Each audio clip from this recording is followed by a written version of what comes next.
And raised in Gastonia, has written 7 books. Her latest, I Am Who I Am, and I'm Finally Cool with Her, a best-selling self-help book about self-reflection, overcoming obstacles, becoming the best version of oneself. Otescia Johnson joining us this morning.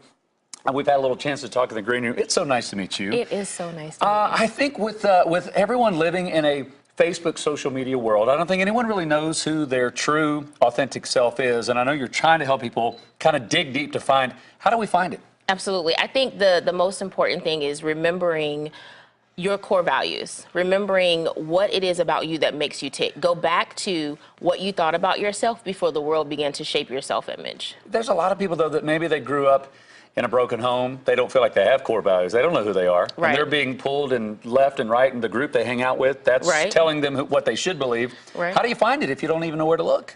Well, I grew up in a broken home, too. So I say to them, I know exactly how you feel. Yeah. But one of the biggest things is what helped me was when I was young, when I was asked, would I tattle on my friends, or would I be the person who kept silent when I know something wrong was going on? Did I stand up for someone who was bullied?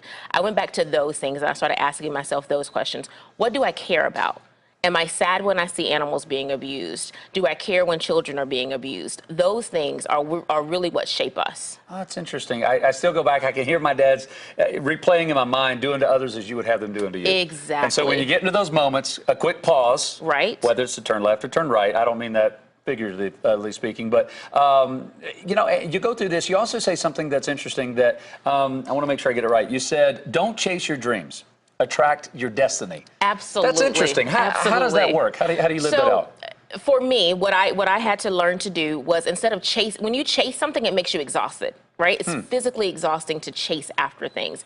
But when I began to work on myself and do my self-work, then I began to attract people who were attracted to the type of person that I am. Those people bring with them opportunities and doors that open, which is kind of how I ended up on your show today. Ah, look at that. So you didn't chase it. You live your life to the fullest, and it will come to find you. And live your life unedited, which, listen, I know you have been, we all have our own story. Right. Whether it's been an easy breezy one or a very difficult journey, we'll all have a story to tell. So right now, bestseller on Amazon, you can find it. I Am Who I Am. I'm Finally Cool with Her. Otescia Johnson. Thank you so much, dear. Thank you. Always a pleasure cracking into this book. Very successful. Awesome. Guys, we're going to take a break and look at the radar. We'll be back in 2 minutes.